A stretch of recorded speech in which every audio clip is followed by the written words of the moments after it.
ఎందుకలాగా? ఎఫెసు సంఘానికి ఇలాగ ఎందుకు ఆయన బయలుపరుచుకుంటున్నాడంటే, ఎఫెసు సంఘములో ఒక్క లోపమున్నది. ఏంటా లోపం అంటే, 2 అపోస్తలులు కాకయే తాము అపోస్తలులమని చెప్పుకునేవాళ్ళు, అంటే సేవకులుగా చలామణి అవుతున్నారు కానీ దేవుని చేత పంపబడిన వారు కాదు. అదొక బలహీనత ఉన్నది. ఆ తర్వాత 4, మొదట నీకుండిన ఆ ప్రేమను నీవు వదిలితివని నేను నీ మీద తప్పు ఒకటి మోపవలసి ఉన్నది.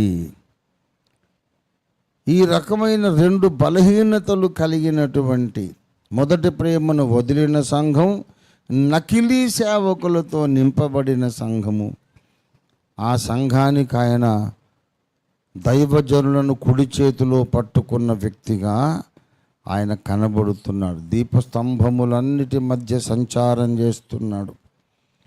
ఇక్కడ ఎఫెసు సంఘాన్ని బాగా చూస్తే ఆ సంఘము పట్ల ఒక బాధ్యత కలిగిన యాజకుడుగా యేసయ్య కూడా నీకు కనపడతాడు. యేసు ప్రభుని చూడాలని ఎంతమందికి ఆశ ఉందో చేయొద్దండి, చూద్దాం.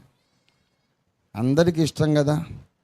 యేసును చూడాలనుకుంటే ఏ సంఘము పట్ల ఆయన ఎలా వ్యవహరిస్తున్నాడో నువ్వు చూడాలి. ఆ సంఘంలోని బలహీనతలను చూడాలి. ముందు సంఘములను చూడండి, సంఘ ప్రభువైన యేసయ్య కనపడతాడు. దేవునికి స్తోత్రం కలుగును గాక.